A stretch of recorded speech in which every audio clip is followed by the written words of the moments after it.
just say no. Kids are too smart for that. They want science behind that, why they shouldn't be doing it. These kids could get a hold of this and that it was such high potency. Talk to your kid. Don't sit down at the dining room table and say, now we're going to have a talk. For a safe, healthy, and drug-free community. Watch Step Up to Save Our Children today. Hello. Welcome to this episode of Step Up to Save Our Children. Reaching Teens, Prevention from Science to Real Life. My name is Denise Mayer, and I'm the founder and the director of Step Up Anderson Township, which is a coalition promoting a safe, healthy, and drug-free community. This podcast is attempting to reach you where you are, so that if you are picking your children up from music or sports or whatever, you can hop on and hear what we have to say. This is your opportunity to educate yourselves so that you can actually talk to and educate your teens. And we want it to be with trust, honesty, and most importantly, authenticity. Telling kids to just say no isn't enough, but what actually works? Join my guest today, Dr. Bonnie Halpern-Felsher from the Stanford Reach Lab, for a real research-backed conversation about youth substance use. Learn why kids and teens take risks and best practices for reaching them. This podcast will give you practical, science-based strategies to help young people make healthier choices while also addressing their mental health and well-being. We are so grateful today to have Dr. Bonnie.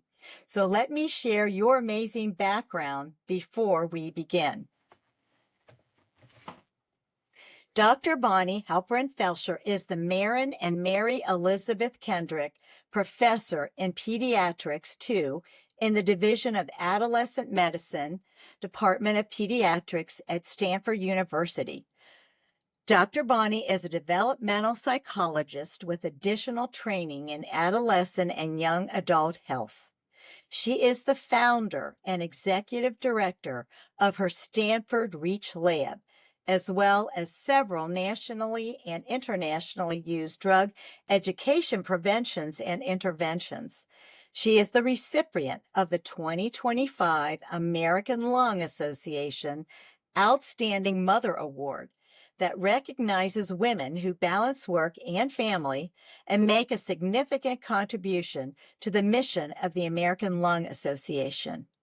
She was also the recipient of the 2025 Society for Research on Nicotine and Tobacco, SRNT, John Slade Award, that recognizes individuals whose research makes a significant impact on tobacco-related policy. She's also the immediate past president of the Society for Adolescent Health and Medicine.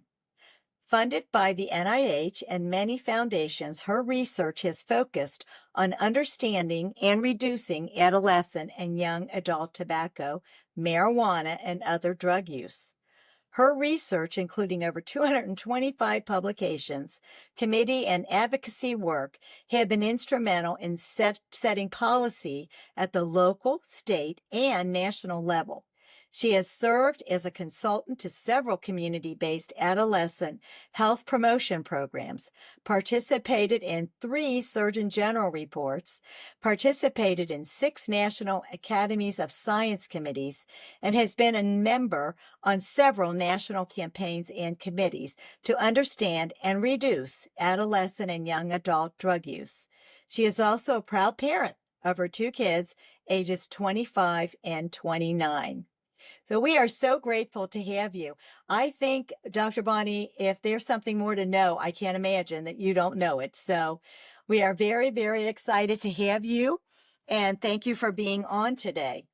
Thank you for having me. I'm so happy to have you. So I want to start with you telling us all about the Reach Lab. I wanted you to talk to our guests and so make them understand what it is, how it started, and how amazing it is. Thank you. Hard for me to always brag about how amazing it is. So I'll let you do that. So hi everyone. So I'm a developmental psychologist who really has cared about adolescent and young adult health and well-being. And to be honest now, and we could talk about this if you want, Denise, children as well, because when we're looking at vaping, for example, it's even younger than teenagehood. But really always been interested in adolescent young adult health and how they make decisions about health, not how we as adults make decisions. And so with that background and really that motivation, my lab, Reach Lab, and we've actually only been called the Reach Lab for a few years, but we've been doing the work. We stand for research and education to empower adolescents and young adults to choose health. Reach. So what the Reach Lab does is we first do research on adolescent and young adult health-related decision-making around all kinds of risk behaviors, but largely focused on substance use. And then we translate the findings into policies at the local, county, state, and federal level, and into prevention and intervention programs, which arguably is what we're most known for and what we'll probably talk a lot about.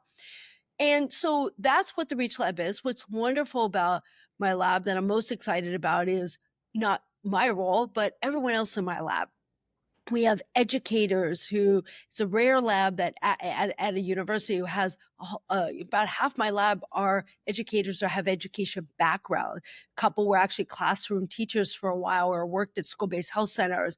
And so they really bring in the trenches on the ground. What is it that teens are doing?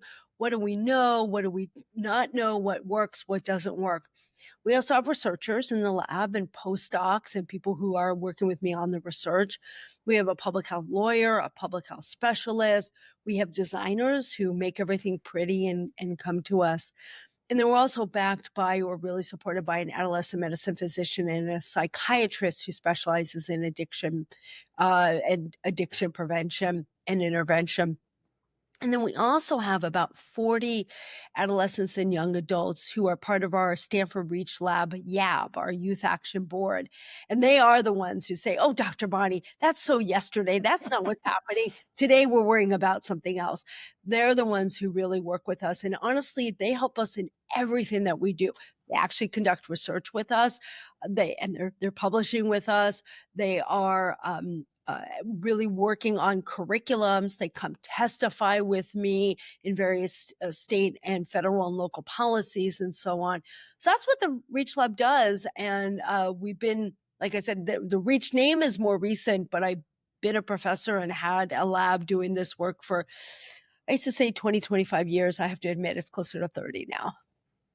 So it's just so interesting. How did you, you keep saying like you're so, with all this stuff that I read, it sounds like you're about my age, which I know darn well you're not. So all the stuff that you've done, how did you first decide that was the, direction you wanted to take?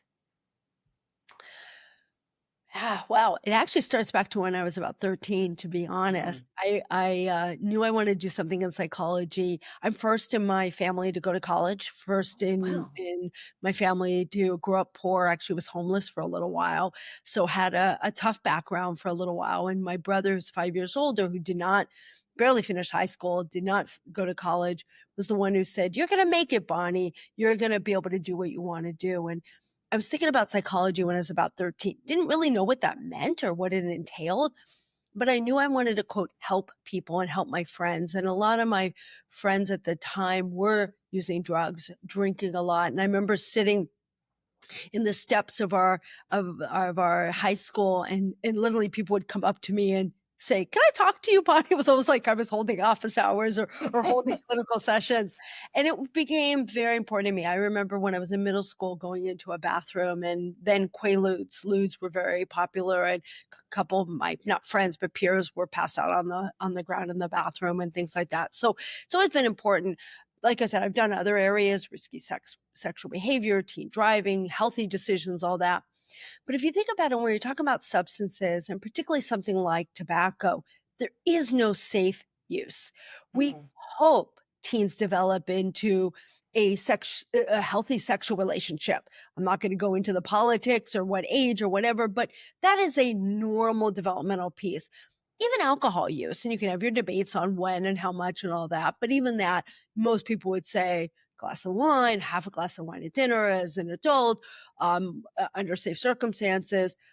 But when you're talking about tobacco or even cannabis for some people, and especially when you're talking about under the age of 25, when our brains are fully developed, we are very concerned. So that was the other reason why that was particularly important to me, to really focus on substances. So you knew a long time ago, a very early age, that this was a problem. You just didn't know quite how you were going to attack it until you got further along. But that's an amazing story. That, I mean, I love all your credentials and all the things you've done, but really going back to how you started out gives everybody hope, in my opinion, that no matter how you start out, you can make a huge difference. And to be honest, one of the other prongs of what the Reach Lab does is to mentor the next generation of students and who are interested in any area of science or STEM, science, technology, Hmm. engineering, and math. And a lot of what we do is talk to young people who have come from more difficult circumstances. And really, we talk distance traveled, right? And really try to help encourage and support young people to do whatever it is they want to do. And with me as an example, I mean, I always say when I became an endowed chair a couple years ago, and I said, how in the world did this person who grew up poor without any education, no background, make it? And it's hard work and it's dedication and passion and motivation and having a huge number of supports. I mean, honestly, my husband, who's also a professor, he's a physician scientist, was my best mentor when I was a young adult. And that's what it takes. That is what it takes. And that's what I keep trying to tell everyone, be that person for someone that is struggling, because that's what they need in order for them to succeed. So you're out in California and we're in Cincinnati. And so the next thing is, often these, like you just said, everything keeps changing and evolving. And that's why you need the young people to keep, abreast of what seems to happen on the coast, particularly either one, before it comes to us. I mean, that isn't always the case, but you all had legalized cannabis, for instance, way before we did. We just got it last year, much to my chagrin. But yeah, but so we are usually, somebody travels and brings their stuff back from their cousin, that type of thing. We're a little bit more delayed, not totally, but a little bit. So do you notice discrepancies, because you do across the country, see different things in different parts of the country? Yes and no. And let me Okay. give that caveat. Cannabis is in every state, whether, I mean, it's not legal yet I think in Hawaii, for example, I was there doing some trainings for our curriculums. And, even across a huge body of water, you still have cannabis there. So it's been available. It's been grown. People can access it regardless of the laws for a very, very, very long time before I've been doing this work. Um, Hmm. so and even states that have legalized cannabis, like in California and in many, many, many states across the country, it's for 21 and over. Hmm. So, you would argue, well, but so therefore it's illegal for teens under 21 to use, and they shouldn't be using it whether it's legal or not. But having said that, we certainly know with the legalization of cannabis comes perceptions amongst teens that if it's legal, it must be okay. Hmm. And that's where we have a lot of concern around these drugs, and particularly in this conversation we're talking about with cannabis. So we haven't seen in most states a huge tick up in use, but what we're seeing is a big change in perceptions of risk. And Hmm. so, but we also know, and I do a lot of work on decision making and risk perceptions. If one thinks it's safe to use, so it's legalized, it therefore must be safe. It's probably okay for me to use. I'm going to be more willing to use, and probably more than willing to go ahead and use it. So that's the spiraling that we very much worry about, and that we are seeing that phenomenon happening right now. And I guess the same could be said too with the nicotine vapes and all of the tobacco related things. The teens, I think that risk had been minimized, maybe not so much anymore, but that, everybody smoked a cigarette, everybody tried it, whatever. But of course, the vapes, and I'd like for you to address that a little bit, is so different and not the same as smoking a few cigarettes or whatever. And the time frame for a person to become seriously, not just seriously addicted, but impacted health wise on cigarettes was always more of a long term thing, where this stuff is not. There's lung transplants and things from that. So I don't know. Can you just address that a little bit, the changes with that? So, yeah, it's a great question. Um, I think the biggest, and it's a huge, huge topic and a lot of thoughts Hmm. there. I think the one thing that, and for your audience and parents to know is I get a lot of parents, and honestly, people who have been anti-cigarettes for a long time, and my colleagues and some folks even in public health and physicians, but particularly parents and educators who say, well, at least they're not using cigarettes. Well, a couple things there. First of all, they were not using cigarettes. In fact, we did a study that we published showing that teens, I think we assessed them in 2004 and then again in 2014, so 10 years apart. Not the same teens, but the same idea, and that they were Hmm. school-based teens that we recruited. And what we found is that their perceptions of the harms and social norms of cigarettes changed dramatically. 2004, they knew it was harmful, but they weren't real worried about it. They were okay potentially using it. Socially, it was normative, it was okay. 10 years later, we in public health and tobacco control did a really good job in changing the perceptions of cigarettes. So in Hmm. 2014, these, again, not the same teens, but the same demographics recruited the same way, perceived the cigarettes to be harmful, to not be cool, to not be socially normative, to not be okay. So this happened before e-cigarettes became popular. E-cigarettes came into the United States market in 2007, but we didn't really see an uptick until well into 2011, 2012, 13.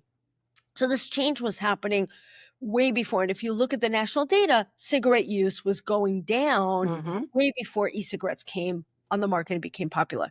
So to say, well, at least they're not using, yeah, but they weren't using, it's not that e-cigarettes are replacing cigarettes. It's that teens were not using either.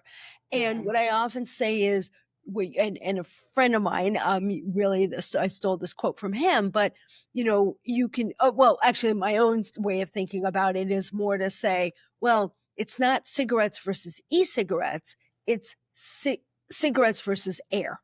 If we didn't have e-cigarettes, teens would probably not be smoking cigarettes. Hmm. So that's the one thing we say. Now, in terms of harms and all that, yes, some early evidence suggested that e-cigarettes would be less harmful than cigarettes. And actually, that's not really the case. Cancer was the one thing that we weren't sure about because e-cigarettes don't have tar that cigarettes have.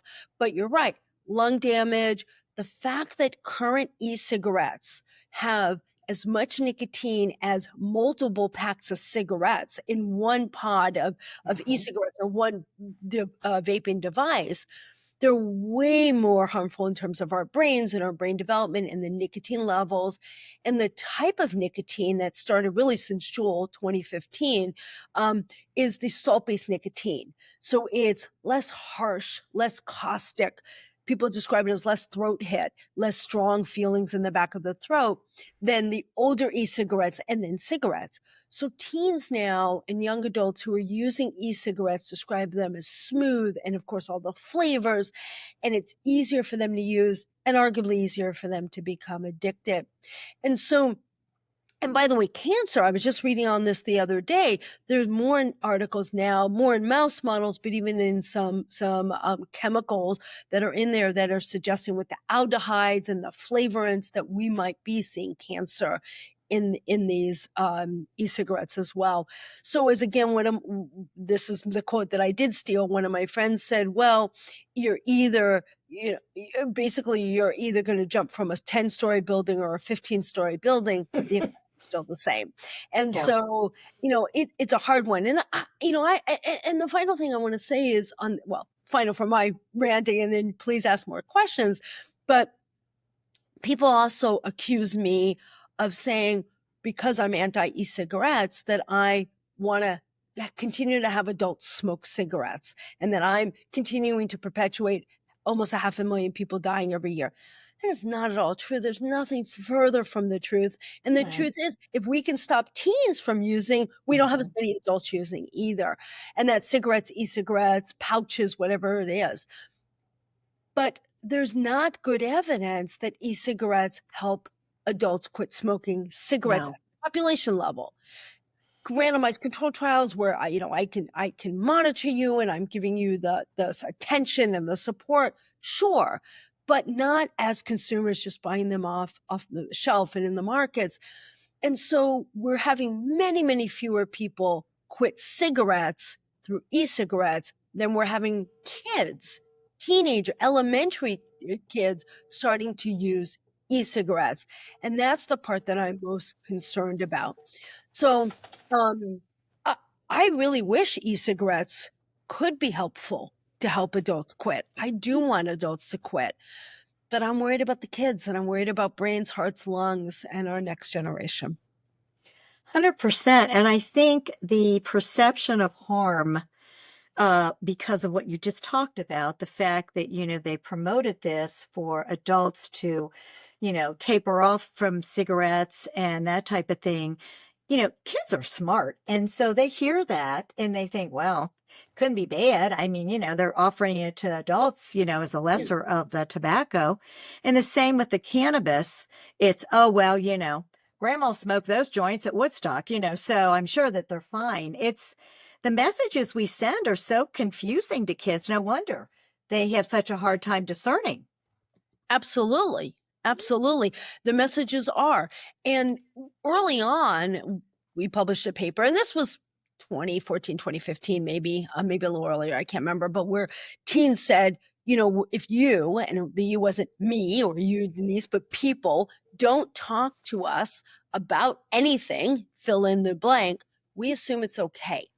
Right. So there was a lot early on where we hadn't built our curriculums yet. Our curriculum came out in 2016. But in 2014, 2015, when we were doing the research to inform our curriculums, teens said, we need it because if you don't tell us anything, we assume it's okay. And we actually want to learn. Adults think teens are blind or deaf ears to wanting to hear this information. I once asked, if we had a course on learning about cannabis, would you come? And they said, absolutely, whether we've used or not. And I said, well, what would the flyer look like? They said, just put a huge cannabis leaf on there and say, want information, come. And we will come because we really do want to know about it. And I think that's so legitimate, and that's why the whole thing about just say no, with Nancy Reagan or whatever.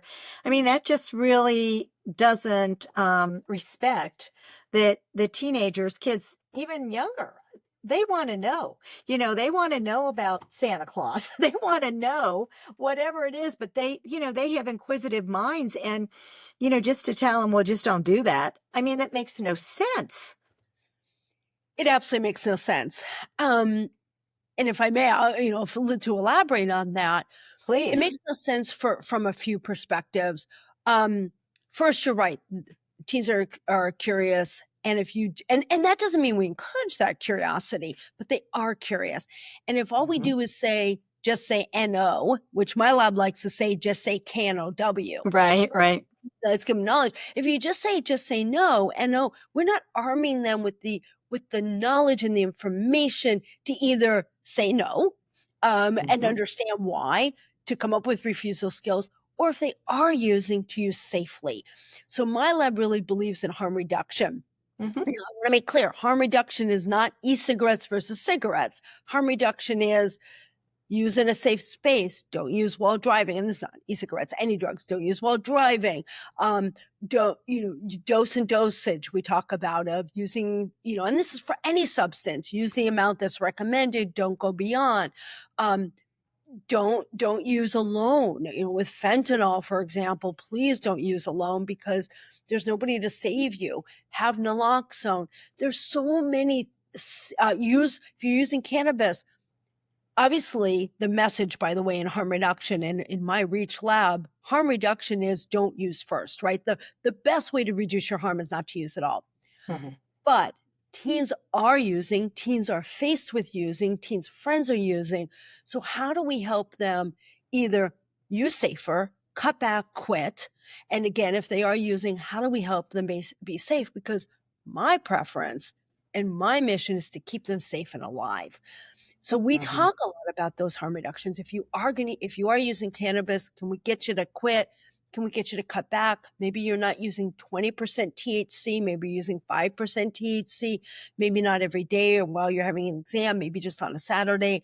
Again, we're not encouraging use. We're not teaching them how to use, but we're really trying to understand where they're coming from. And if we can't move them towards quit, let's keep them safe. And then the last point about the just say no is we often talk about what we call the continuum of use. You've got some teens, and same with adults, who have never used name your drug or have used one drug but not the other, or have tried it once or used a few times, all the way to substance use disorder. And that's true for teens and adults. If as an educator, I walk into a classroom and I say, all right, students, we're going to talk about how you should never use drugs, period, anytime. And you have 20, 30, 50% of the class who has tried and maybe using, maybe high right there, a drug. And they tell us this based on research. They say, we stop listening because you're not hearing me. You don't care about me. You're not relevant to me. Whereas if I go in and I understand, now, I'm not saying that you go into the classroom and you say, I'm sure a bunch of you have used. No, but you have that understanding, right? And that really goes, and that's what all of our curriculums do. We start with best not to, and we don't always literally say that, although often we do, but we're also talking about the knowledge. We're talking about the risks. We're talking about, you know what? If you are using and you quit e-cigarettes today, your heart and lungs are going to start healing. Your brain is going to take a little more time, but we're there for you. And so we really make sure that we speak to that entire continuum. And that's the best way to teach. Whereas the just say no and scare tactics, they don't work. And we're not saving lives and saving brains, hearts, and lungs. No. And there's no redemptive part to just say no if they've been doing it, like you said, and I had, one of my guests was Rebecca Young, and she is the health and wellness at Miami University of Ohio and at Oxford. And that was her whole thing was you have to understand where these kids are, where they're, that they have probably tried or whatever. So harm reduction was a huge part of the college life because, a lot of kids maybe opted not to do anything in high school. I mean, some do, some don't, but a lot more probably end up doing a little bit more in college. And that's why it's so important. And that kind of leads me into the term co-use. And for me, that was fairly new in the last year or so. And if you could explain to the parents what that is, and that would be real helpful. Absolutely. Well, there's how we use it, and some people do differently. So co-use is really more than one drug, right? So you can also have poly-use because there are a lot of teens that we talk about.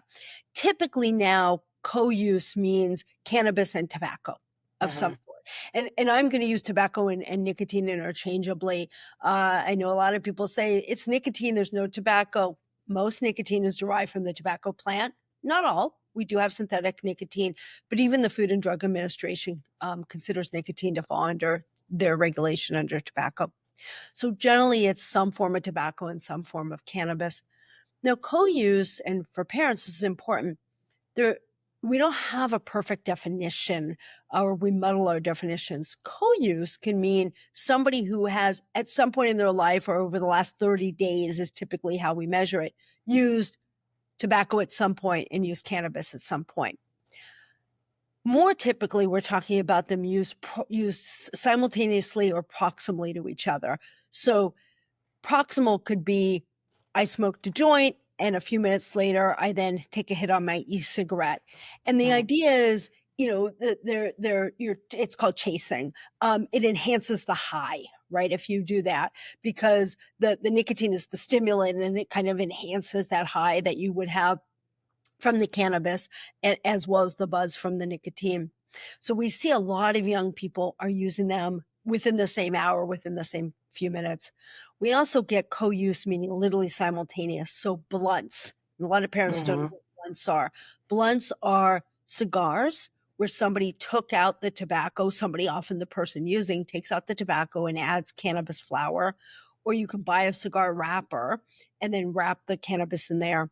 And you're really literally getting the double whammy at that point of both products.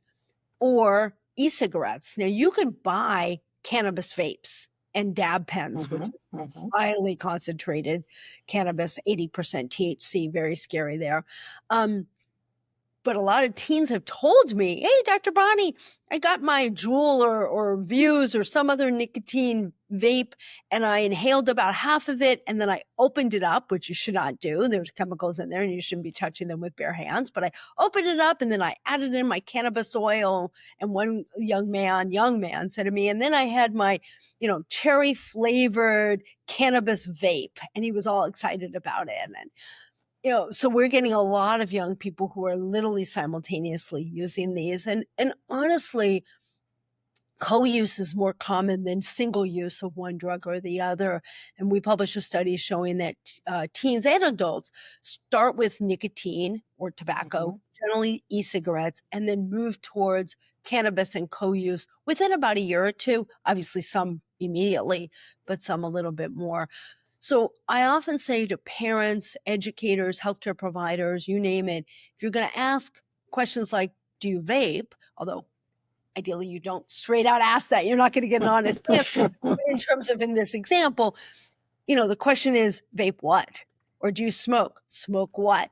And so it's really important to find out. One of our pediatric residents a few years ago said, was trying to figure out why one of their patients was so overweight, and not shaming anybody on that, but and there's a big push around not using sugar sweetened beverages, right? And so I was worried because this patient was talking about what they were consuming and was naming all these flavors. So the pediatrician thought that the patient was drinking sugar sweetened beverages in these odd names. Turned out that they were vaping those flavors, which was not the cause of weight gain by any stretch. But the point is when you ask, are you vaping? What flavors? What are you vaping? Is it nicotine? Is it cannabis? Is it both? Is it just a lot? You can vape caffeine, melatonin, vitamins right now, which are not safe to be vaping. Having it through other means is okay, but through vaping.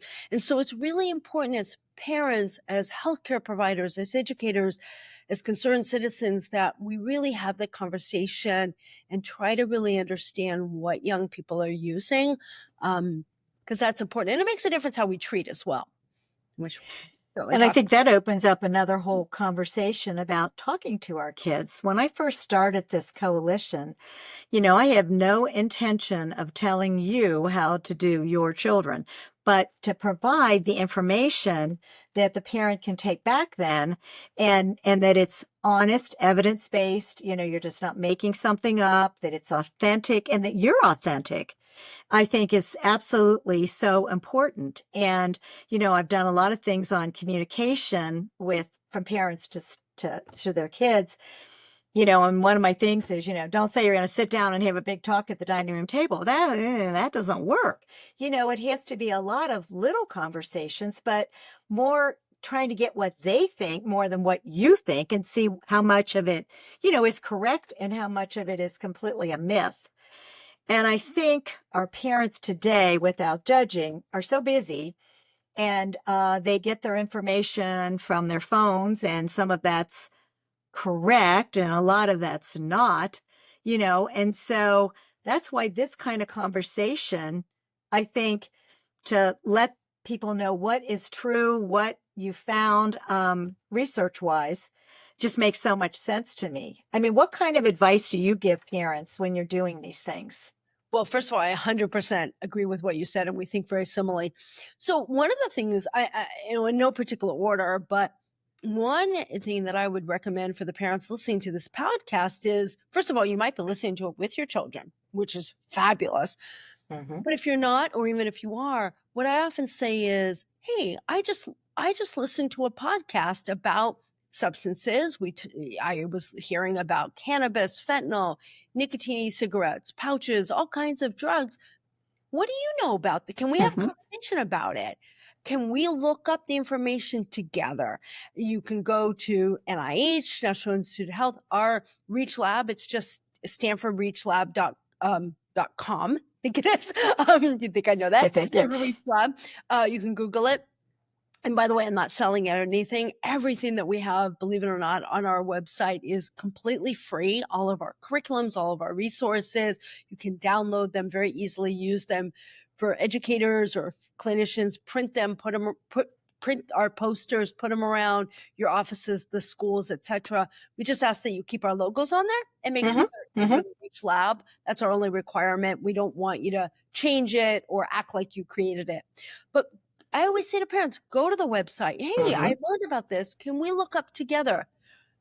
What did you know? Boy, I didn't know that. Start with, what do you call these things? I'm using e-cigarettes because they're not vapes, they're actually aerosols. Or I use Mm-hmm. cannabis, not marijuana. Not always. Sometimes I'll say weed. I say pot, and the generation goes, "You're so old, Dr. Bonnie, if you say pot." I try to use weed. But start with, what do you call these? And we even have Mm-hmm. an exercise on our website. I start there, have that conversation, learn together. Parents, you're not going to find out. And honestly, I would argue you shouldn't find out. You shouldn't push to know whether your kids are using right there. The conversation is not, "I heard about this. You're not using right." Because what are they going to say? "No, mom, I really am." Because they're going to disappoint you. And Mm-hmm. nobody wants to do that.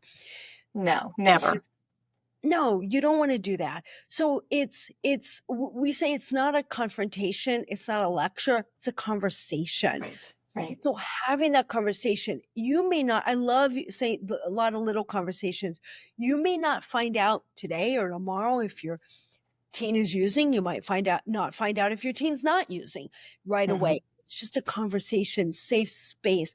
I would always say to my kids who are 25 and 29, but my 25-year-old was a young teenager during when Jewel came out, and thankfully came to me to talk to me about it. But, the goal wasn't to punish or get her or anything like that if she was using. And my understanding is she wasn't, but if she was, but to have that conversation. And you're right. It's not the dinner table. It's not the let's schedule on, August 1st, let's sit down and have a conversation. Mm-hmm. I actually had friends who would do that. We're going to schedule a conversation. Like, no, let it come up organic. I would watch something on TV with my kids when, if there was smoking, and I would always say, "What do you think about that? What do you know about that?" And Mm-hmm. so use those conversations as organic and give a safe space, because our goal is not to punish. Our goal is to help. And if they Mm-hmm. are using, and if your kid is coughing a lot or having headaches, they might be suffering something from vaping, e-cigarette vaping associated lung illness or something else. So let's help them. Let's get them to quit. Let's get them to cut back and not punish, because that's not doing anything for anybody. It isn't. And I think the stigma, I've said this many times, parents could be such a wonderful support for each other if they weren't terrified that they're going to look like a bad parent because now they found out that their child has tried something. And I think that, we back when I was a young mother, I'll tell you how long ago that was. But we had like a parent support group or something. I forget what they called it. And it was just learning about being a mom and, all the things that went on. And, that's where you really learn a lot of stuff, is talking to other parents. And, but now it seems like, we out here where I live, we had a lot of teen suicides. I mean, like 5 or 6 in a 5-year period. And some had drugs involved, and a lot was, mental health issues, which is another whole, we could talk for 3 or 4 more hours. But, and I just, it's just so sad that parents can't let their guard down a little bit enough to like just be supportive of each other and not, well, I saw your kid and they were doing this at the park or what, and that's not how you do it, and I think opening these conversations, in my opinion, opens doors for more things like the mental health issues, like I'm depressed or I'm anxious, or kids don't want to come and just say, I'm anxious. Parents might recognize it, and it affects so many things. One of the things that the reason that I even started this in the very beginning was because I went to a thing on vaping and how the kids were hiding it. And this was like in 2018. And I said to my granddaughter, I had 2 of them in high school at the time, and I said, when was the last time anybody even talked to you about this stuff? Do you know about it? Do you, is this something that you're familiar with and whatever? No, nobody's talked to us. And yeah, we don't really know anybody that does that. Well, that was the beginning. And then bam, here it came. So 100% agree. That's why I give free webinars on vaping and cannabis and harm reduction, all these topics to parents, because they don't know and they need to understand it before. You mentioned, finding out why teens are using, which again, you're not going to know right away, but some of it might just be, I like it. So, and then, then, okay, let's find other things that you like that can be a little less harmful for you, or because of the mental health. And that's huge. And you're absolutely right. And the other thing to think about, and for parents to realize, I always say this is an equal opportunity bad thing. It's not young people who are struggling in school. It's not any one race or ethnicity. It's not even just teens anymore. We're seeing 2nd, 3rd graders vaping. It's not kids who are struggling in school. It's not the poor kids. It's not the wealthy kids. It's everyone. Right. Say that, oh, it's not my kid and my kid wouldn't do that. Yeah, I know a lot of parents, and I'm not, to the parents who are listening, I'm not saying it's your kid, but it could be, and it could be your neighbor's kid. And it's not one of those kids. No, it's everybody. And I don't blame the kids. I don't blame the parents. To be honest, it's the industry who pulls that. Right. Oh, if you parents, Right. Well, wait a second. So, that's to blame. I blame the industry. I've been doing this, as I said, this work for 25, 30 years. We thought we were doing a really good job with tobacco, cigarettes. And then all of a sudden, e-cigarettes came in and blindsided us. This is my living that I'm doing. And it even blindsided me. So how do I expect a parent who's not doing this area to know what these things look like USBs and highlighters and, little walkie-talkies or whatever. How am I to know as a parent what my kid's using? Or social media. So many of these drugs have been, and particularly vapes, but others, advertised on social media. Many parents weren't on social media, so we didn't even know it. So don't blame the kids. Now, I am a parent. If I found out that my kids were vaping or using drugs, I wouldn't be happy. Of course, I don't want to be unrealistic. Your first feeling is to be angry and frustrated. Go scream at your pillow. You can also tell your kids, I'm disappointed, I'm sad, and I'm frustrated. But how can I help you? Let's get through this together. Well, and blame-wise, I just want to say, this is the piece I have a hard time understanding. When you see, and we can go to the extreme with the fentanyl, but if you can see how many children are dying, how many young people, how many people in general are dying from the fentanyl laced, whatever. But even with the nicotine and all of that, it's all driven by the money. And it's the big pot It's big tobacco in some ways. I feel like it's big pharma, but they're coming after our children. Now, when COVID hit and everybody was so nervous about your children getting sick and grandma getting sick or whatever, it was a big, big deal. Well, people are dying, have been dying more from the substances and the fentanyl and stuff than probably ever died from the COVID. And it's amazing that people don't understand the role that the industry is playing on the ads that they use, which were so much like the ones back in the, in the day with the cigarettes. It's the same stuff. We've done things on that, and they're after our children. I mean, a mama bear knowing somebody's after her child. Come on. Absolutely, 100% agree. 100%. I mean, you were talking about the pandemic. During the pandemic, there were ads that said things like need masks, protection, Mm-hmm.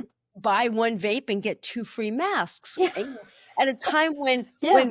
I didn't have masks and I'm in the healthcare profession at a time. Mhm. So, it was, and it is, and it continues to be. I mean, the flavors that are out there, unicorn poop, honey doo doo, sugar booger, even chocolate. I don't need those flavors. And I say that to teens. I say, who do you think that's attracting? That's not attracting Mhm. me. It's attracting you. It's to Right. hide, to mask. And I often say to parents, if your kid's room smells like mango and strawberries and bananas and blueberries, it might not be fruit salad. It might be that they're vaping.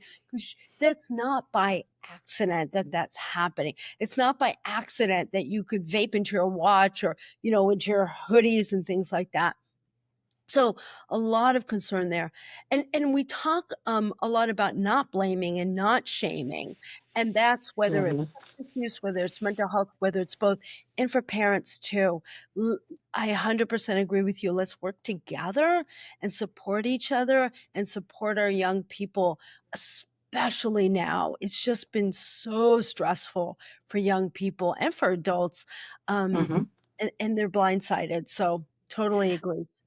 Well, and with social media, which we could go into for another couple hours, but yeah, the amount of information, like a parent would only put on their, and I'm not a big Facebook person, I really absolutely hate it, but on Facebook, you see the family and they're on vacation and everything's so great and they all look so healthy and wonderful, and that's great. I'm not trying to put that down at all, but you would never see a parent, for the most part, put something on that said, I heard this podcast, and I think that this would be something everybody should hear, because then they're afraid that will be a reflection on them in some way.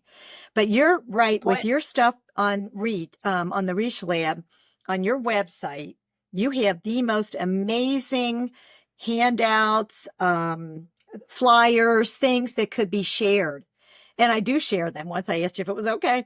But, I put those on my social media all the time, so that people would at least read it and understand what it is that's going on out there. Because we had a family here that their young son got involved in the nicotine vaping, and it, as so often does, went on to the THC, and then, maybe using, I don't know, but he was so bad, so addicted, I should say, not bad, that's not the right word, but so, addicted, impacted with it, that they were trying to send him all over the country to these different, places for rehab and whatever. And to this day, I don't know if any of it worked or if he was able to get better from it. But, had somebody just talked about it at all, somebody just let somebody know, we have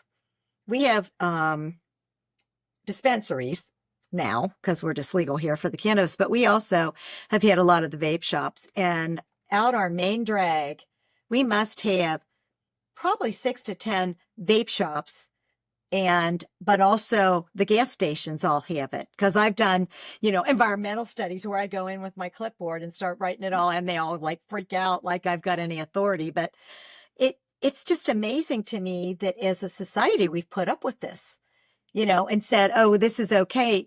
And even though you can't sell to children under 21, we know they're doing it. They're doing it. So They're absolutely doing it, turning a blind eye. I mean, in California and a couple other states, you have flavor bans, which I testified for in California. I It know. Yeah. passed.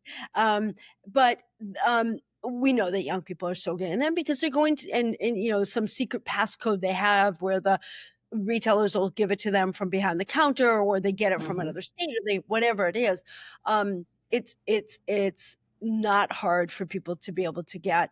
And you're right. I wish that it would be more socially normative not to use. I remember back in around 2018 when Juul was super popular, and I was starting a lot of talks, and I was at a school in California giving a talk, and a young person came up to me and said, "Do you have a fake Juul?" And I said, "No, I don't have a fake Juul. Why?" And she said, "It's so hard to say no. It's so hard. Everybody's using," and this is the just say no concept, right? Or not using that. She said, "I want to fake. I want to pretend." And I said, "Well, I don't have a fake Juul, and I'm not going to give you a fake Juul, but I'll certainly teach you some refusal skills." And and at that time, I remember it was very hard to get youth to come on board to work with us or others to form groups to say no or to not use. I don't mean in this case the I colloquial. knew what you meant. Yep. Yeah. And then a couple years later, now we have a lot of young people who are banding together and really trying to change the culture, but it's still hard. You mentioned the cessation and stuff. There are a couple things there on our website soon. We've actually just created a whole set of videos. First of all, check us out, brand new videos that we have. We're just putting a bunch more on. We're going to keep having them short, 1 minute to 3 5-minute videos on all things. And then we're also having we do have a parent corner, and we're developing a full parent toolkit very soon. And we just created with another group at Stanford and an educator and a clinical psychologist, some videos specifically for parents and educators on how to talk to kids. How do you Oh, how awesome. Really excited about it. There's a physician involved as well on this, and then I'm on it and somebody else in my team, and we've got young people on there too. How do you talk? A lot of things that we're talking about, Denise, back and forth is codified on these videos. So how do you tips for quitting?